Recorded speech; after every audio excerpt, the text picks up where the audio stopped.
So let's start. We are from the Department of Greek Education. Dr. Anastasios Koularmanis is the director, and me, I'm Father Gregory-Telemachos Stamkopoulos, co-director of this department. It's is the department of the Greek education, Greek heritage, and Hellenism.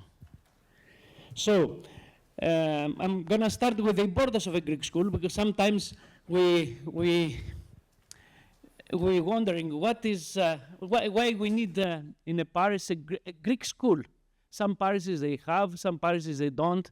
So we first of all we start with the importance of the Greek school and our definition of cultural identity. What is my and how define my identity? So the Greek Orthodox identity is a rich and complex tapestry woven from religious, cultural, historical, and social threads. Here we focus on cultural and historical because we may wonder how define myself as a Greek. Who is Greek? So the Socrates say, I'm a fool. So, but I know I'm a fool, and that makes me smarter than you, who believes that you're not a fool. So, this is the definition of a Greek. It's coming from the past, but another definition from the ancient Greece is from Diogenes. I'm a citizen of the world. So. A Greek, a Hellene, is a citizen of the world, and an Orthodox, and a Greek Orthodox is a citizen of the world.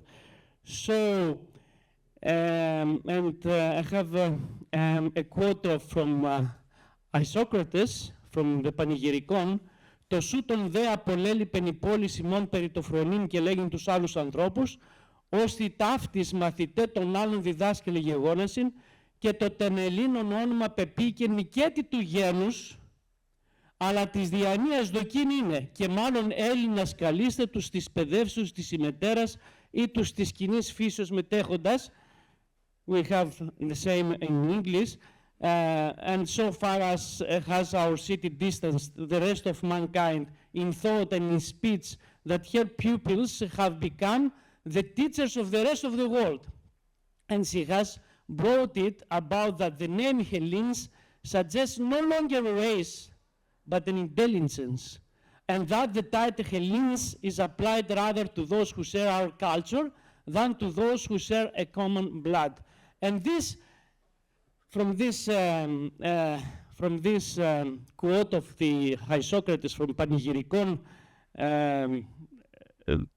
given to the Athenians of 4th century BC, we say that Hellene is the person who partake in Greek education, Greek culture, Greek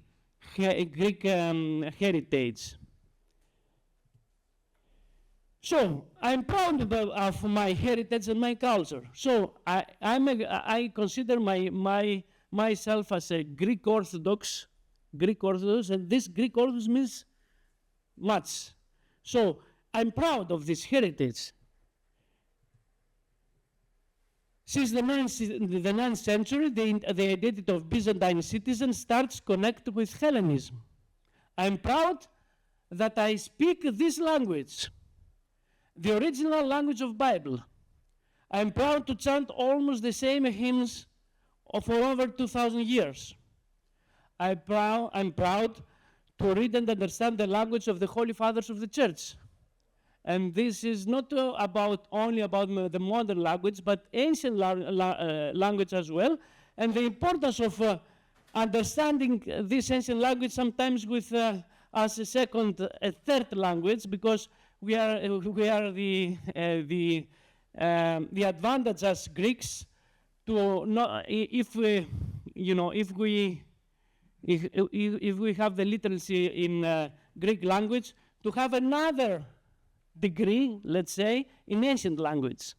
This includes the veneration of icons, the celebration of the Divine Liturgy. The Divine Liturgy is the same Divine Liturgy from the 3rd century from the era of St. Chrysostom, and participation of the church sacraments such as baptism, communion, and marriage. Without being dogmatic about the use of language, we may be proud of continuing this vast heritage. That's an importance. That why, if I'm not proud about my heritage, it's not, for me, it's not the importance. It's not at all important. The school. Historical continuity. Our identity, which makes us Orthodox Christians, is deeply rooted to the historical continuity of the Eastern Orthodox Church, which traces its origins to the early Christian. So the early Christian communities and the apostles. So we have a continuity from over 2,000 years, and this continuity is exactly what makes me proud of the history and this continuity of the history. Cultural heritage, language, traditions, dances, food, songs, and customs. This includes the celebration of religious and cultural festivals. The most success story of our parish is our festivals, and not only financially, but culturally, to hanging up and to have to share our traditions. The Greek music, traditional Greek music, and dance, the use of the Greek language in liturgical and communal settings. Ethnic identity. To be part of the Orthodox Church does not mean that you have to be a specific nation or to identify yourself as coming from a specific nation or a country, but respecting and promoting our identity makes the others feeling the importance of this heritage, to discover it and creating a connection to Greece, Cyprus, the broader Hellenic world, even of those in diaspora like us. And of course, the art and the architecture is an important culture of us. I'm proud of our iconography, of our music, and of our chanting in the church. So this significant marks this identity. And at the end of the day, this makes me, this culture, this tradition, this vast tradition makes me ecumenical and democratic, having ecumenical and democratic spirit. So I'm rooted to the tradition. I'm proud of this, but at least, at the same time, I have dialogue with other people, with other religions, with other cultures. I feel, the importance of this dialogue, and I'm not, I don't feel very, sometimes very unhappy of making dialogue with others, being afraid maybe I lose something from my belief or my culture or my identity. So that's why we need Greek schools, to connect our kids with what we believe is important to our lives. That's why we need Greek schools, to teach the values of our culture, supporting activities such as Greek music, dances, Byzantine iconography. We don't, as His Eminence told in his speech and in our meeting for Greek education, he said that Greek school is not only about the Greek language per se. Sometimes it's very boring just to be taught, for me to be taught in Greek language or how to excel in Greek language, but it's about the culture, the heritage, to teach the values of our culture, supporting activities such as Greek music, dances, and Byzantine iconography, to immerse our kids in our history starting from ancient Greece and mythology. That's why, as Dr. Koularmanis will say after that, that's why we have many books, and we want to produce more books about our history, our culture, our heritage. We had a very good book for children about Saint Sophia, the history of Saint Sophia both in English and Greek. To foster the importance of modern and ancient Greek language through the Greek through the Greek school, and to attract, this is very important, to attract non-Greeks to become Philhellenists, and non-Orthodox to be connected with Orthodox Church. Many times, I have my personal experiences. People come to the church, non-Greeks, non-Orthodox, and connect, first of all, with our Orthodox faith. They like the liturgy. I had an example of a person. He's a lawyer. He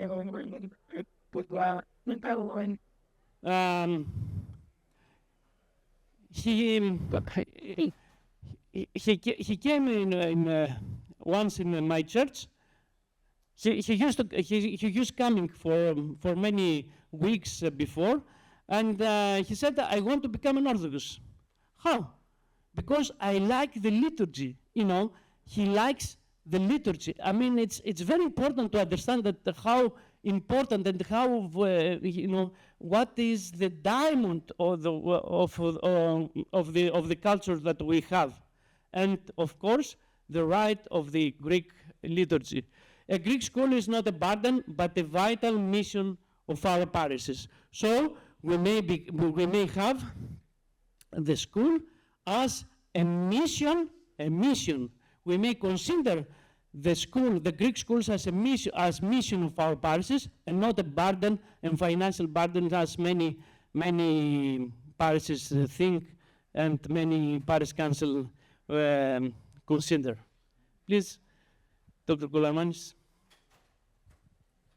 Thank you for coming, everyone. Try to do it without a mic. It's a lot easier. Greek education has changed. I know growing up as a child, that's all we actually had. We'd finish day school, public school, and our parents would take us to Greek school. It was important. It was the only way, I guess, that we can keep our traditions and our culture alive. So we go to the church, we learn our language, which was probably more important than the day school, because, I remember getting hit more in the Greek school than the day school by my father and my Greek teacher. But it was important for our identity. And I guess because my parents were first, off the boat, first generation, and for them, it was vital that they keep their culture and tradition going. Of course, we moved to a neighborhood where there were a lot of Greeks. We wanted to feel as a community. And it felt like they were home. And I guess for our parents, it was paying back Greece, a bridge that unites Greece and America, something that they felt that they were still in Greece by their children maintaining their language, forcing us to marry Greek, just doing everything Greek, eating Greek, doing Greek, speaking Greek, everything. And it has changed. I can tell you, I have children. It's not the same. Education has changed in public schools. Exams, sports, recreation, things are not the same. More priorities for parents. Yaya is no longer home. You go to Greece, you think your children are going to go to the Cohesion and learn Greek. They all speak English. So that's out the door. So how do we maintain this?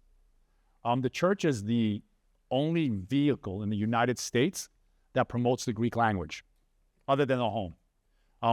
As an homogenia, we have not created centers to teach the Greek language. We depend on the church. So when the education doesn't go well, we blame the church. They're not doing their job. But the burden has fallen upon the Archdiocese for years that they must find ways in maintaining the Greek language in the United States. And we've tried as a department. A lot of people wonder, why do we even have a Department of Education in the Archdiocese, since it's religion and church. It's a service we provide to our parents. It keeps them closer to the church, keeps them closer to our culture. A lot of people, when they hear Greek school, they envision these little kids screaming and their parents pulling them on the floor and you're going. That's not the case. People tell me, non-Greeks tell me, the big fat Greek wedding is that. I say, that's not who we are. That in the least, that's not who we are. our language and our culture in Greek school is part of our lives for years. It's a way for us to maintain our ethnicity, our culture, our heritage. It's who we are. Otherwise, we'll just kind of, I don't want to say become American, but we will. We are no longer Greek American. I can tell you that. We are American Greeks now. Our children are American Greeks. Greek is taught now as a foreign language to our students, no longer as a first or second language, but as a foreign language. Where children are in schools learning Spanish, Chinese, other languages, and Greek comes in later on. So how does the department, what programs do we have? So the Department of Education organizes cultural events, festivals, and workshops that celebrate Greek traditions. These activities encourage active participation from families and individuals of all ages, strengthening bonds within the community while promoting Greek culture and heritage. We created many partnerships with universities. We realized that we can't find Greek teachers in the United States or resources in the United States. So the department has created partnerships, for example, with the Pontian Society. They created an online adult Greek program. I spoke about it yesterday. We had to cap it at 250 participants because they were just coming in. So we offer a free adult learning program, Greek language and culture. It's every Saturday. It's free. It's a partnership that we created. Leadership 100 sponsors it. And it's every Saturday morning. We'll be rolling out the second year this September. All of our, advertisement goes through Orthodox Observer. That's where we put our articles. That's where we advertise. We have priests, Antiochian priests, Coptic priests. We had a judge, Supreme Court judge. We have individuals that are not Greek that want to learn about our culture and our language. And we saw the interest. We were shocked. We thought we'd get 50 participants the most. That we said we'd get about 50 people. And the amount showed us that it's a generation that did not learn Greek. The one that wishes they would have learned. And this is only open to adults. We will not do children because we do not want to hurt a community. Once we open up a free online Greek school for children, many of your parishes that have children, schools, will probably take it for free and drop out of your program. So His Eminence forbids us touching younger children. So they're all adults. So if you have anybody in your parish that would like to do it, please let them know that we'll be rolling out again in September. This is just one program. We created the first Greek language curriculum ever. It's produced. We did it because we need to have one. Does it fit? No, it's not a one-size-fits-all. Greek in your community is by far different than Greek in Astoria, Queens, where children take 2 hours of Greek a day, and they're fluent in the language. You couldn't tell if they were Greek or American. So I live in Jersey. I work in New York. I grew up in Queens. Going over the bridge, the Greek is by far different.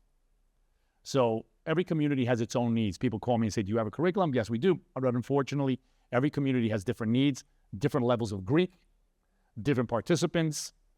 Some have more converts. Others have mixed marriages. So it's a different level. And what does a community do? You need to create your own. You can take ours, use it, but model one that fits for you, that's right for you, to address your audience or your participants. Unfortunately, that's how it works because we just see different levels throughout the country. We've created a partnership with the University of Thrace, who provides teacher certification. We did a year course where teachers would take courses and be certified. We just partnered up, Father Gregory re-partnered with Cyprus, the Cypriot government. We're actually leaving this weekend. I need to fly back. We're going to Cyprus with 15 teachers in the United States throughout the country that will be going to Cyprus to be trained so that they can better assist your children in your parishes. This is open to anyone. So, please go back to your parishes, let your teachers know, or even if you have a parent that teaches and would like to, train themselves to come back and do that. Many parishes have parents that do it. We can't find teachers. If you're in areas, you cannot find teachers. It's difficult, so you'll take a parent that speaks fluent Greek and you'll put them in the classroom. That's fine. You're not the only parish. Many parishes around the country do it. We have about 350 programs, over 30,000 students that take Greek yearly. in the United States that are sitting in our parishes that take Greek. So, like I said, unfortunately, the Greek government does apospasi, which is they send us teachers from Greece, but unfortunately, they cannot go to afternoon schools. They can only go to a full day school or a charter school. Why? They need to fulfill 25 hours in their program, and an afternoon school can't give them those 25 hours. So that's why apospasmeni do not come to your parishes to work. We're trying to figure out a way that they can, because you have a lot of areas. Like we just helped open a school in Alaska. The metropolis of San Francisco opened one up. We sent them over resources, laptops, and so forth, so they can get their program going.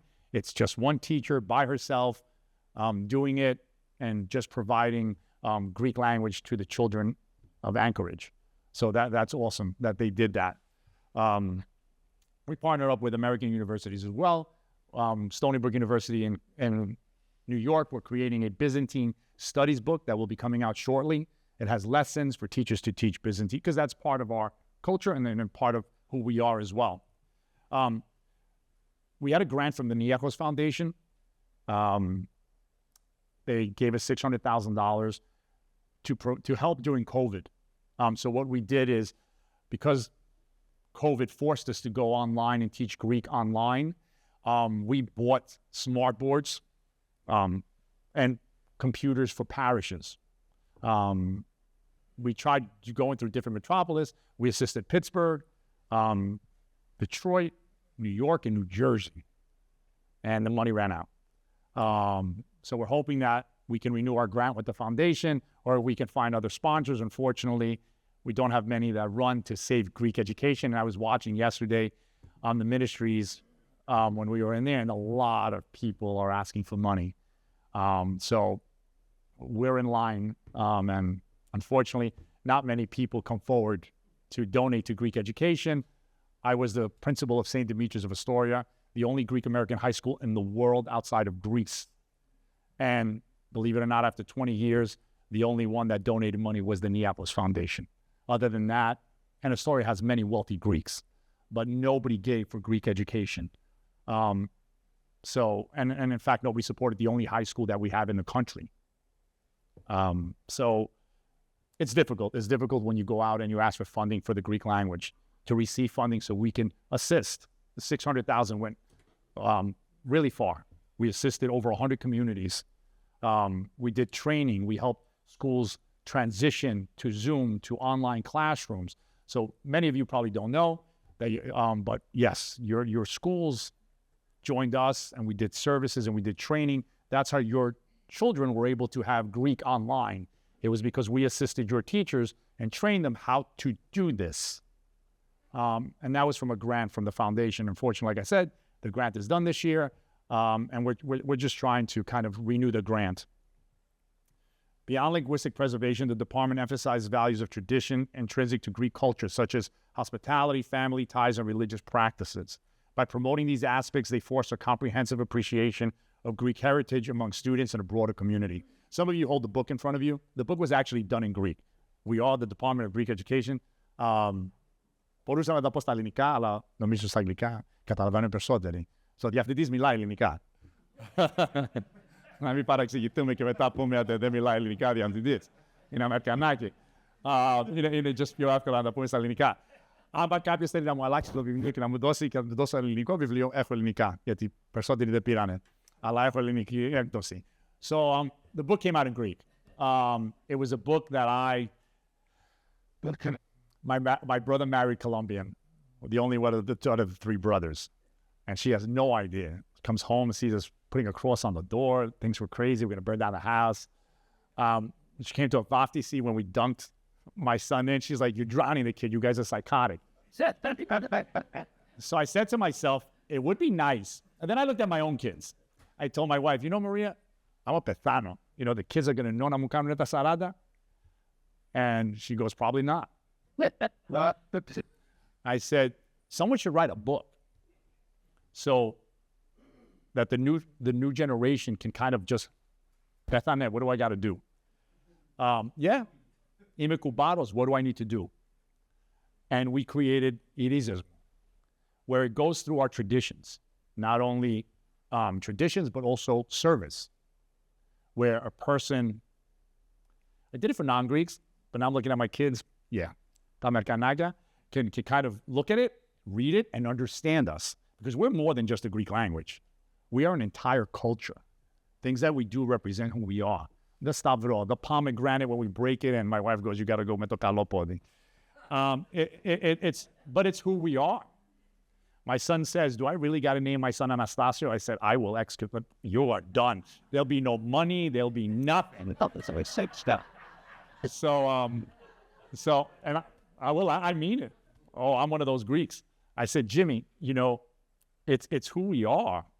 When they ask you, why do you name me Dimitri? Say it was my grandfather. When they asked Yanni why they name him, I actually named the Ioannis, and they call my Onus, and so he's a little upset. But I said, it's not Saint Yanni, it's Ioannis. I said, and that's your name, and you hold your name with honor, and it's who we are. It's a tradition. It's a history, Dimitri.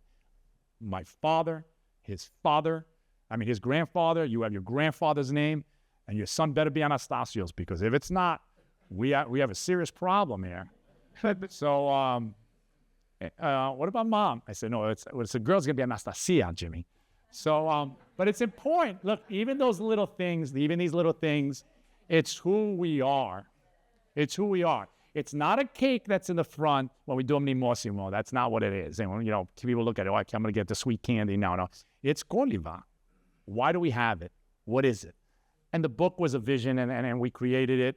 We found Dr. Masor Michalaki in Greece, and an iconographer, and then we created this book. It will go through changes, but it's the first of its kind. And we created it, we rewrote it, I translated it with a friend of mine in English, because we want also people that don't read Greek, because once again, I say it's not the Greek language. People are afraid, oh, it's the Greek language. And even today, they're probably, I don't want to hear about the Greek language.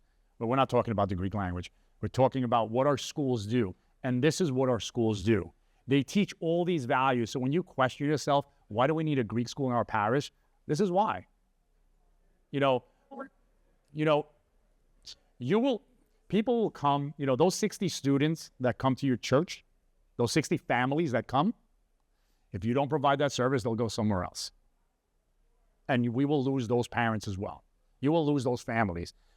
Greek schools are not a financial gain at all.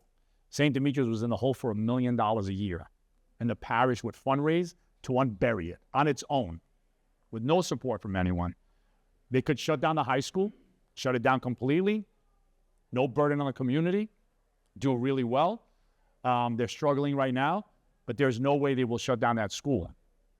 They'll keep it going simply because it provides more than an education for our students.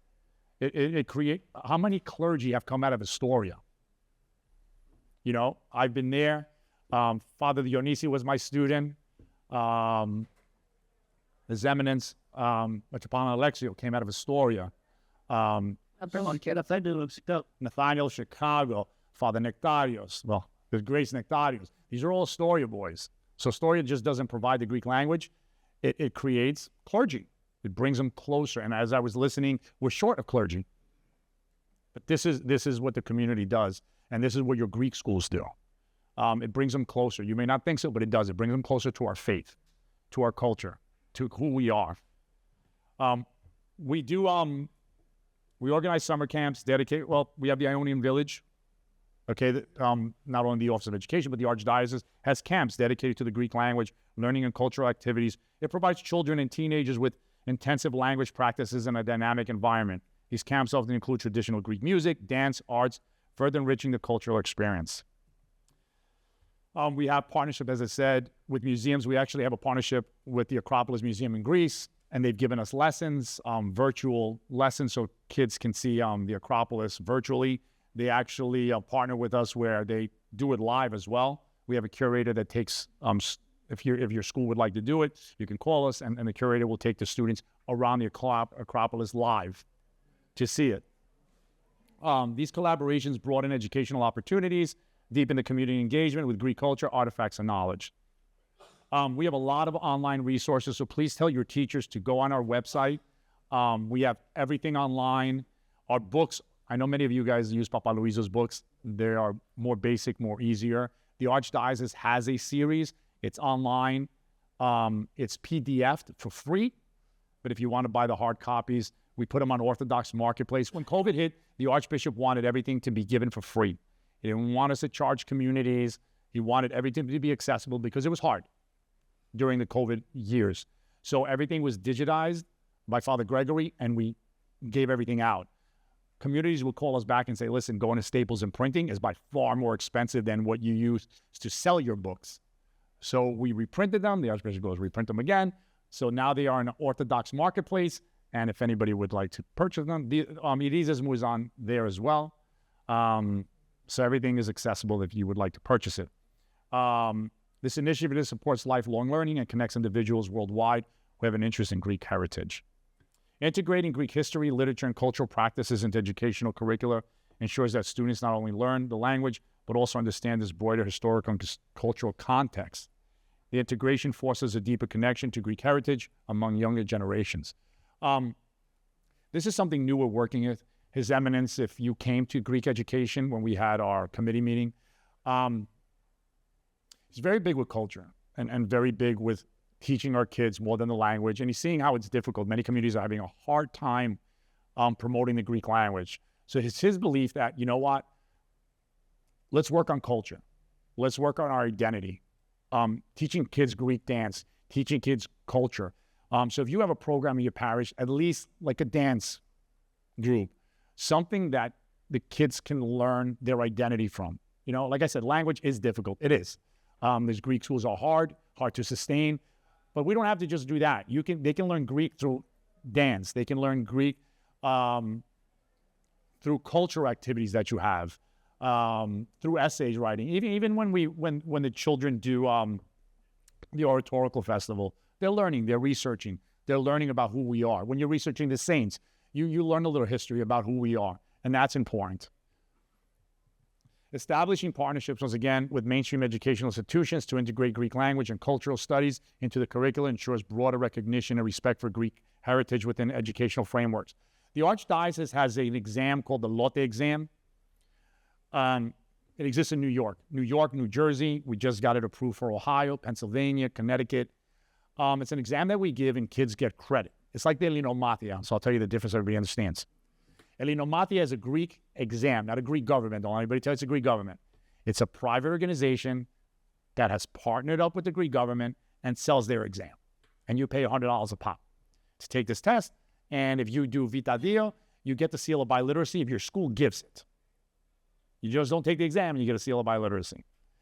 The Greek Archdiocese also gives an exam. It's free. Like Elinomatia, we're recognized in certain states. How do you get it recognized in your states?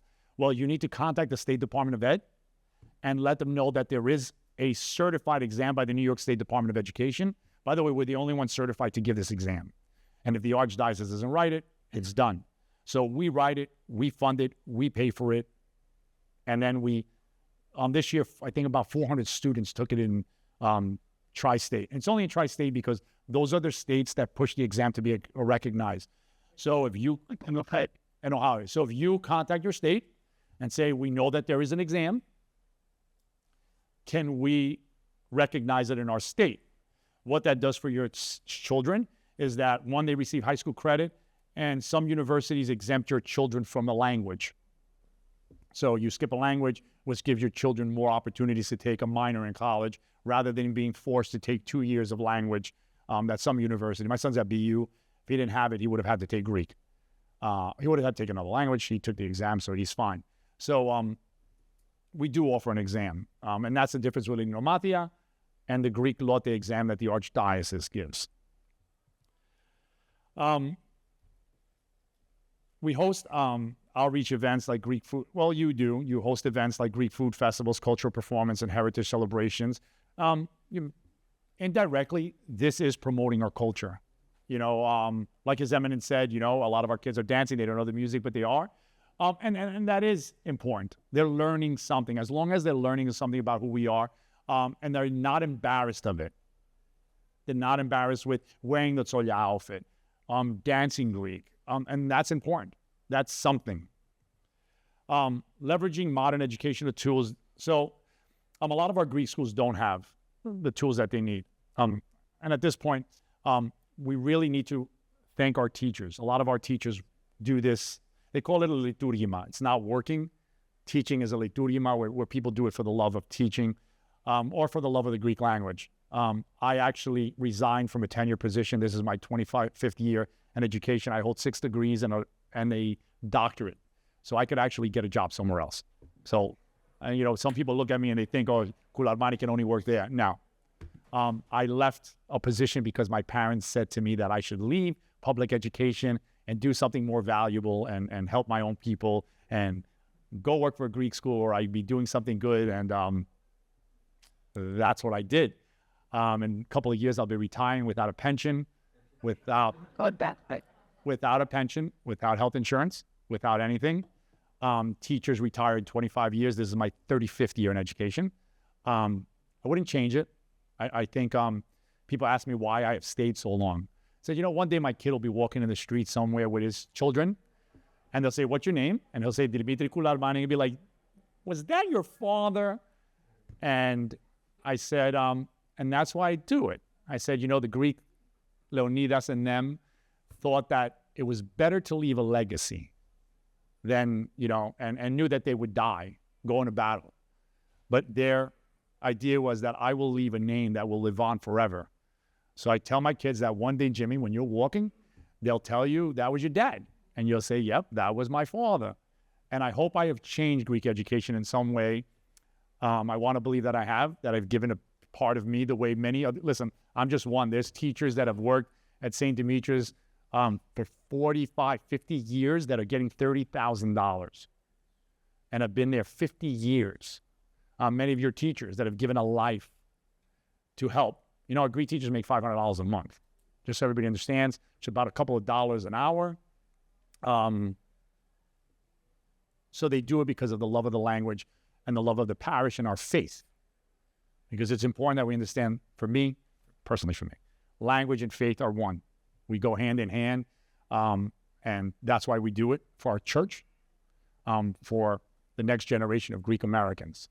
And the department will continue to support your parishes. We are available. We are not just New York. A lot of people believe that the Department of Greek Education. So the Archdiocese has a district office also that works with New York. But our office is a national office. So we are there to help. If you have any questions, if you need anything, if you have teachers in your school, you can tell them. They'll tell you that he replies in seconds. Or they can invite us to visit the parish to Sunday.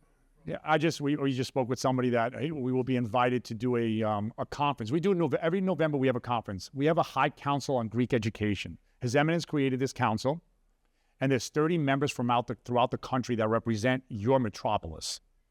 Now you could call your metropolis and find out who they are.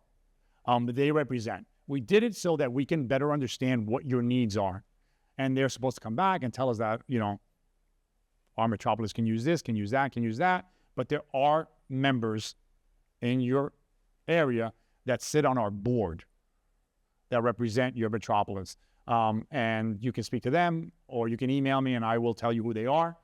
But we are available for anything you may need. You can email us if you want us to come and visit your school. If you want to do a Zoom and you're having trouble, we're working with parishes to create adult programs, new schools. But we're there to help. And we're available. The new program of preschool program is for Greek. The idea is for every parish to open a preschool program, and for young kids to list to them the Greek language intuitively. So it's very important for us, and maybe this program is profitable for the parish. There's so many things you guys can do, like even a Mommy and Me program, where you find a teacher, you tell the teacher, the money's yours. Whatever you raise. And we had a Mommy and Me program in one of our parishes where it was $20 for the hour, and we didn't pay the teacher. She just went around recruiting parents, and they would come with 2-year-olds and 3-year-olds, and whatever she made, she made. And we started with 5 families. She went up to like 50 on a Saturday. And they would come in, they would sing songs, they would learn Greek. And those kids went on to join their Greek school. Those kids went on to actually join the parish because they were from other parishes. I know an afternoon Greek school is difficult. I get it. It's financially draining. It is. But there's other ways. There's other ways of doing it. Now, through technology, you could do a Zoom school where there's one teacher, kids get on, even basic conversational Greek, which is important.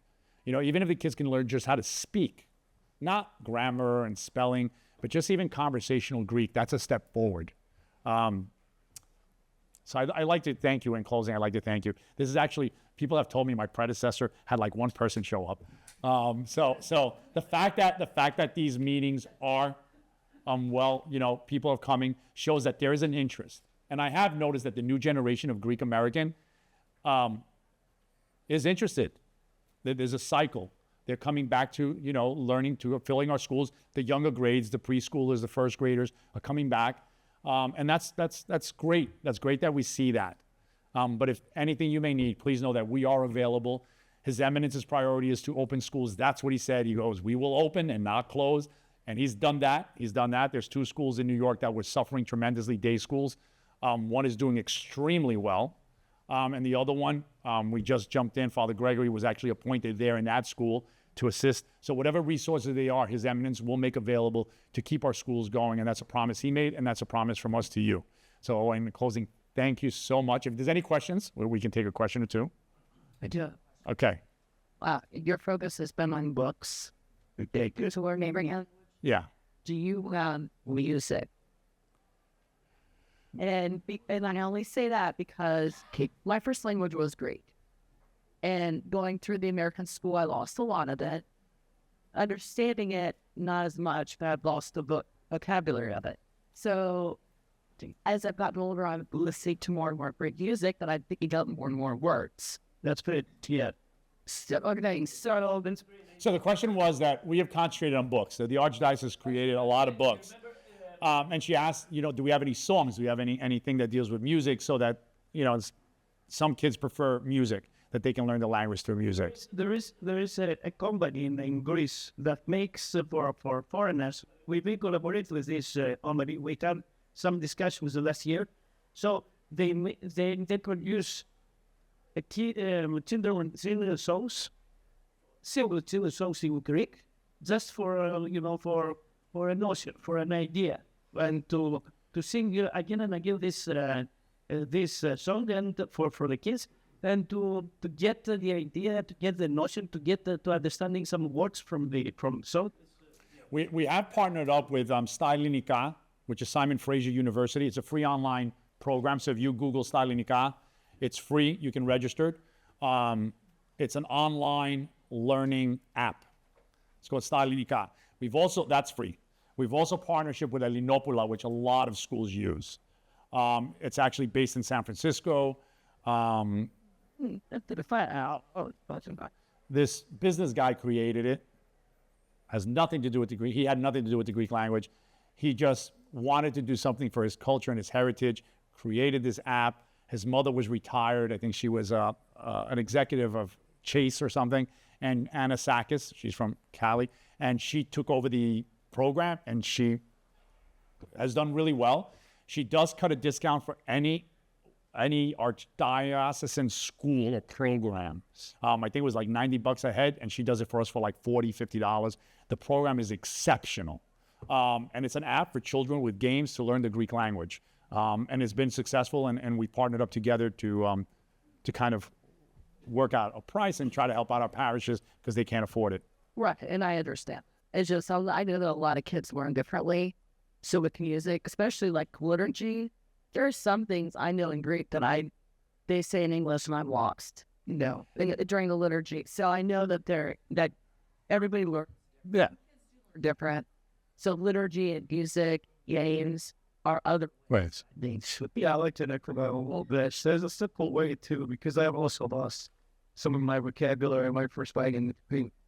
And I find myself going into either Apple Music or Spotify, cutting and pasting the lyrics of a Greek song into Google Translate to understand better what the lyrics are. And were so many words. Yeah. I mean, and my father, when he came here, he used to tell the newspaper and write down the words, the English words, go into a dictionary, look up the Greek equivalent of these so you could learn English. And I find myself doing the same thing with the modern tools. You could tell. Yeah, I'd like to make a couple of observations and also come to some thoughts. First of all, the Roman or the Latin alphabet we read every day comes from the Greek, and many of you know that. Yeah. The Romans first adopted the Greek alphabet, and then it evolved to what we have today as Latin. That's number one. Number two, the Romans, and I stick to the Romans because under several centuries, Greece was Roman. the Romans. The Romans adored the Greek language. And most of the emperors and the elite spoke fluently Greek. And this is how the Greeks survived, as a matter of fact, under the Romans. Cicero, as a matter of fact, said, I often converse with my peers in Greek because this is the only way to express myself here. Okay? This is history. And then we go to the Hellenistic era, where you know very well about the Jews spoke fluently Greek. As an example, the New Testament and the epistles are written in Greek. And on top of the cross, they put the sign, and one of the three was in Greek, as an example. And most of that, I speak, I preach to the clarity that. However, the Byzantine Empire was created when Constantine the Great moved his capital from Rome to New Rome, which now Constantinople is the Greek never died, although the Latin language was for official purposes. Nevertheless, the common language, the state language, was Greek. And eventually that prevailed, and this is how the Byzantine Empire became as a Greek after Theodosius, right? The Emperor Theodosius.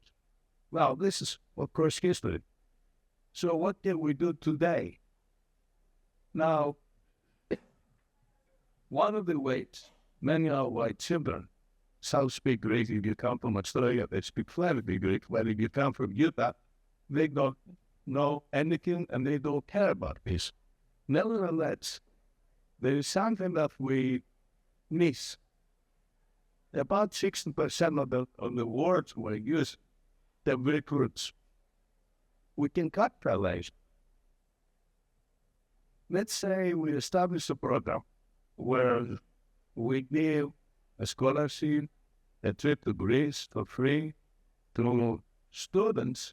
We can write an essay with words that okay? And this way, you give it an incentive to a child to search words in English with Greek roots. And if they do that, they're going to know quite a bit of Greek. So that's as an idea. And you can get the tickets to go to Greece for free. Because you can go to one of those agents, the travel agents, who capitalize on the Greeks from the United States to go to this and say, why don't you give us 10 tickets from Greece, for example? They would say, well, not like that. And slowly, this is how you grow. Don't forget that back in the 18th century, we had a Greek revival. That didn't come from Greeks. Greek revival came from France, from Italy, from Germany, from England. Okay, and then you see all of these barracks. Why do you think the banks are looking like Parthenon? Okay? Thank you. Father? So in addition to what Mr. Kartalopoulos said, of course, we need those ideas, like the idea with a song or the idea with the competition with the Greek rooted words from the English alphabet.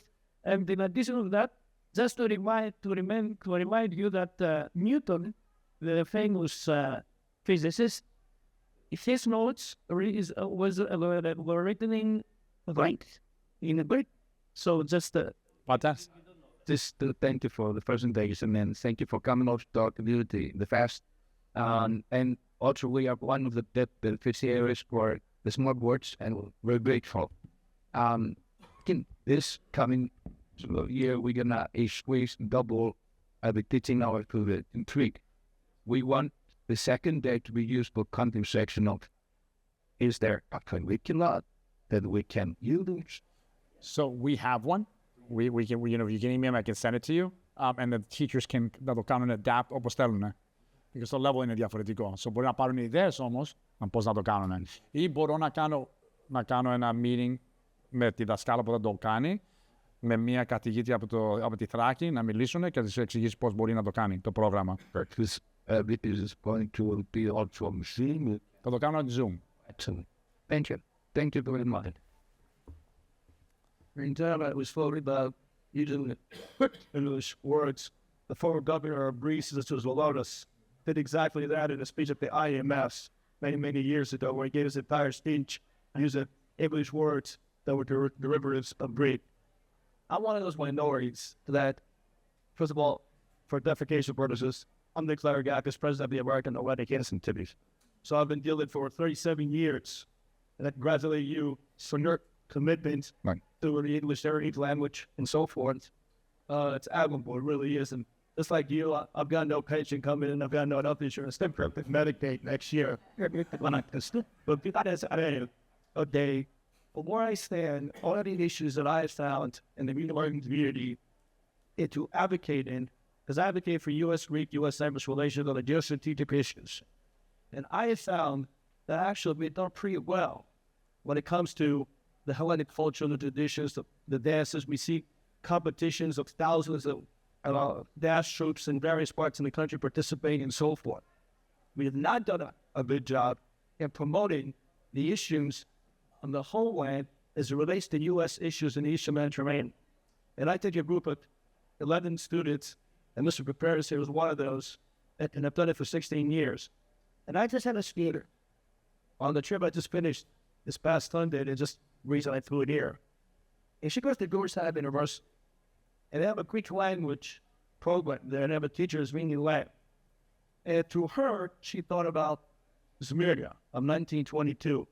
But she went on to say, and speaking of the defense minister of Greece, who was responsible for Greeks abroad, that until she took this course, and this girl now was probably about 21, 22, she had no idea what Archiday was all about. So I applaud, I saw on there in World War II, which you forgot to mention, and you would read in that sentence about the curriculum. So I am a strong advocate, okay, in that we need to teach the history of modern Greeks, okay? And that does not need to be taught in Greek. It should be taught in English, in my opinion. You mentioned Philippines. You do not need to have the Greek language, okay, to feel the Hellenism, to feel the history, to feel the traditions. But you need to understand it, and to be able to propagate.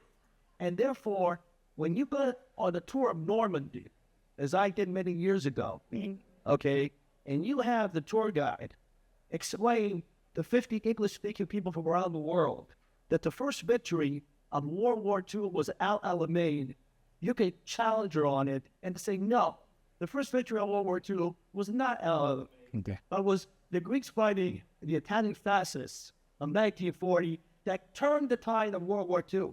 To me, that's important. Not the language, but the history. Thank you. So a product of your saying Greek education, the Saint Paradigm, as Father Greg knows, I'm your book, using my teaching and playing Spadiavis, probably all the young kids did at that time.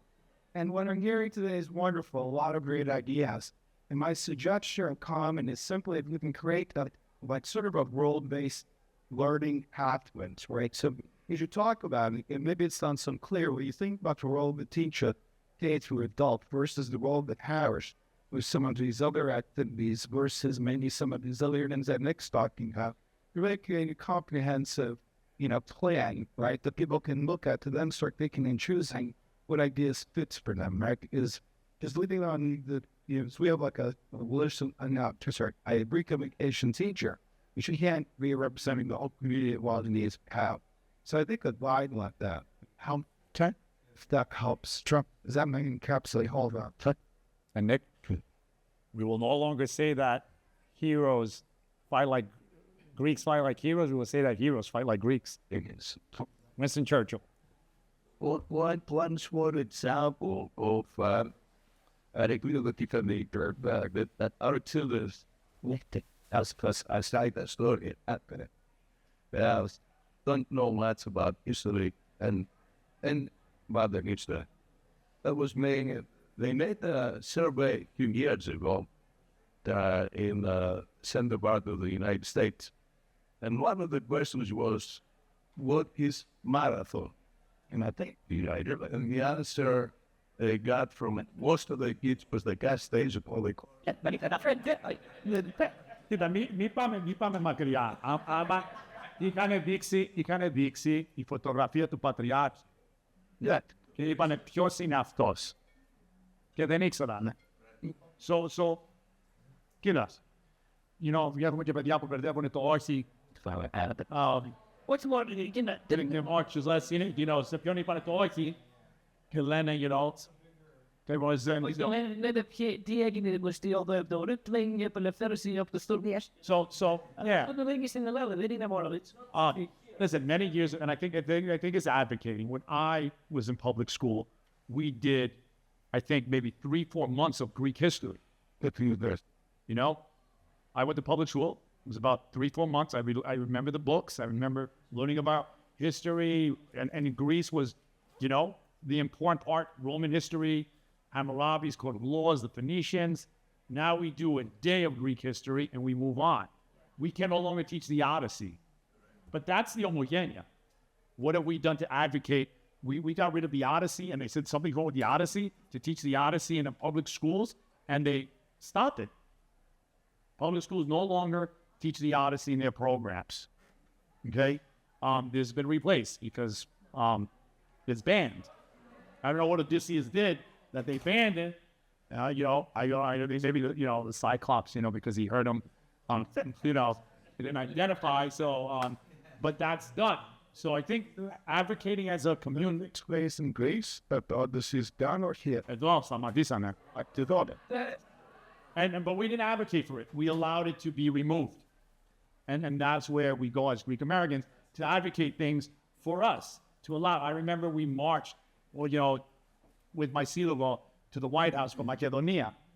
Now we don't seem to be fighting for anything. And that's important.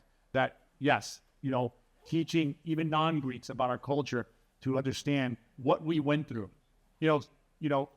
We teach, gotta say this politically correct. We teach about the Holocaust. Every one of your children has taken it.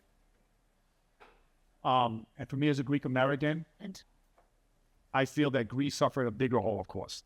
And that we were 400 years of occupation. We fought Mussolini. We fought Hitler.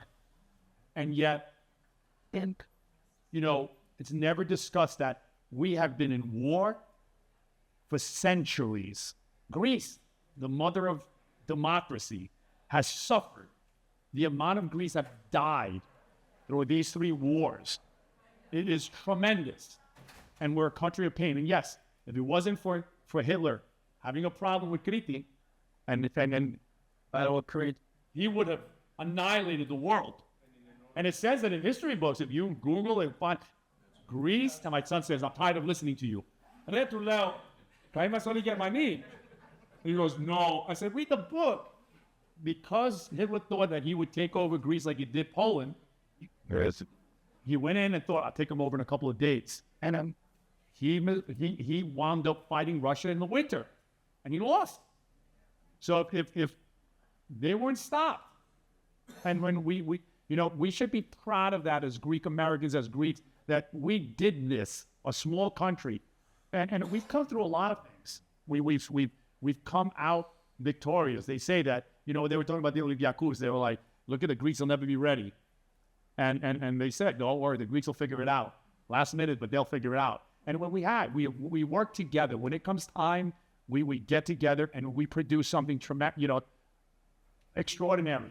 People don't know that Greeks are new to the United States. We did not come like everybody else. A lot of us, I was looking at the hall and I was looking at the timeline, and it said, I think 1930, a lot of us came, like I think 300 and something thousand. But people don't know that when Greece went to war, those 300,000 went back to fight. There were signs in the streets in America that said, no niggers, no dogs, no Greeks. We were not allowed to get on a bus. No, the African Americans were allowed to go sit in the back of the bus. Greeks were not allowed to even get into a bus. We had to walk. We wouldn't be hired. We couldn't eat in a restaurant. We could, at least in Miami, when somebody eat, Greeks were not even allowed to walk into a restaurant. Yes, research it. It says it. There's signs all over that said Greeks were not permitted. We suffered. We came in the 60s because we came from a country of poverty after that. So many wars. And we decided to come. And of course, everybody said, that never happened. But look what we have accomplished in a short amount of time. Politicians, doctors, surgeons. We have great minds that have taken over positions in such a short amount of time. Okay? Other races have been here for centuries. And race we're not. That could show us that we are an intelligent race. We come from a country that believes in education. It's the first thing. No matter of anything, we believe in education. And we have accomplished so much. And for that, we should be proud. Our children should be proud. Walk with their heads up high and say, I'm Greek. This is who we are. My name is Nicholas Vitais from Omaha, Nebraska. As Greeks, I do think we understand that education is a profession and that educators are professionals. So for me as a board member and my parish, many clergy as well, we're not professional educators. So when it comes to organizing a successful Greek school, we struggle. We make a lot of mistakes. Can we reach out to the department? And can you just hold our hands? And Absolutely. Absolutely. That's what we're there for. We can even visit. If you ever need help, you can even write an email and say, could you come down? And we will fly down to you at no cost. The Archdiocese will send myself and Father Gregory to come down and assist you if you want to open up a school or need work to fix your program. 1 and then 2. Yeah, I'm Jason Cook, Holy Trinity in Nashville, Tennessee. Do you know if there are many of our parishes in the Southeast that have Greek schools? I imagine about. Father Gregory. He's going to put up something. He's going to answer your question. Yes. Established the corporation, Cusco Ramos, among Parish Council with Anastasios Koularmanis outside of Boston. And as many parishes, we have a lot that he did. That's right. And so we talked about things in our kids, and they got listed earlier, but what about per adult? Like, how can we, just like, think about it, the kind of an adult program? Somewhat, they could also bring those on sale to make sure that these kids from this Bradford don't do. So those are actually more successful than Greek schools. So I'm working in Wyckoff, Jersey now. They're opening up one because there's a need. So they're doing it 1 hour in person and 1 hour online. So they're going to do the conversation online and they're going to do the 1 hour in person. They found she's actually a doctor. She speaks fluent Greek. She's willing to do it on her own time. She doesn't want money. So she's volunteering her time to do the class. And that's how they're starting it. And we went over to help them. Give them the books, give them material, and do it. So if you're interested, you can email me. I can help. It's just finding somebody to do it. But there's a need for it in their community. But those programs, when they do it, those programs are successful. Even for them to get together, to talk, I think they find something in common that they're married to a non-Greek. And in dealing with our culture, because we are difficult. But we have a lot, there's a lot of facets to being Greek American. There is. Bethana's one. But there's a lot of facets. There's a lot of facets to be. But I think we had one in Astoria. We had over 100 people. So, and they would come from the city. So there was a need. And I think you can reach out to me and I'll help you open it. But I think it'll be received well. It will be a successful program. But you need to find someone that was willing to say, I'll do it for you. That's done. So. Okay. So back to his question, and we'll answer. So Father Gregory just created this. So let's Yeah. go to Tennessee.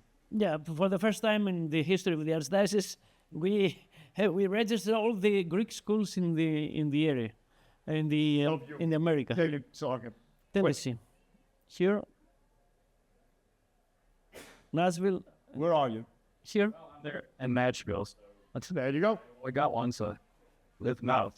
I don't know. I don't know if the information is correct, but we're gonna conduct every single school and to learn more about this, the number of the students, the classes that you have, and the teachers you have. Because, as His Eminence said yesterday, but he wants to initiate something for the pension plan for the teachers, for the Greek teachers, because first of all for Anastasios. So the pension plan for the Greek teachers is important to initiate something like that. So we need to know the numbers. So we're collecting data now. Father Greg is collecting data for the first time. It's going to be online. It's not live yet. He'll put it on our website. Oh, we get a lot of calls from people that say, I just moved to Tennessee. Where can I learn Greek? And we get it from non-Greeks too. And this way, somebody can click on it and say, okay, this is the closest parish that has a Greek program. We're working on it. It'll say pre-K, whatever, or it'll say just pre-K. Or for your thing, it'll say, adult program. So people can kind of know where to go in the neighborhood or where there is a Greek school that provides a Greek language. Yeah, I have a question back here. What advice would you give to someone who comes in a parish where the attitude is sort of no Greek at all? We want to do an entire liturgy in English. And they see it's written, but No, it's fair. It's fair. I think it's fair. It's fair because people. I think they don't value the importance of Greek language. Not Greek language per se. The Hellenism, as many of you said before.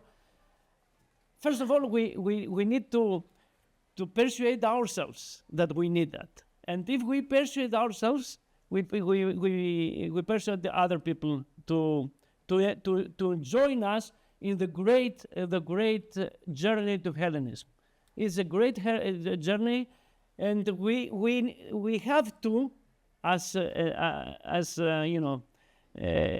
heirs of this heritage, and we go forward with the blessing of His Eminence. But the time is over, so we have to finish. Thank you. Let's keep asking. Last time. Yes, it's a problem. And to be fair, the nice article in the newspaper, which white, at Boston, The National Herald. National Herald, beautiful article about the danger of Hellenism in here. And I wish I could read to you, but it's not article. I think like last night, you got it. That's how I spoke about it. But today, I'm going to say something. It's 4th of July today. 1776, when the United States got independence, they didn't want to speak English because they hate the king. And they didn't want to speak French because they didn't like to be dominated by the French people. The Cincinnati language was there was great. And we lost by 1 or 2 words of it in the founder. It's just Which is it more than that straight.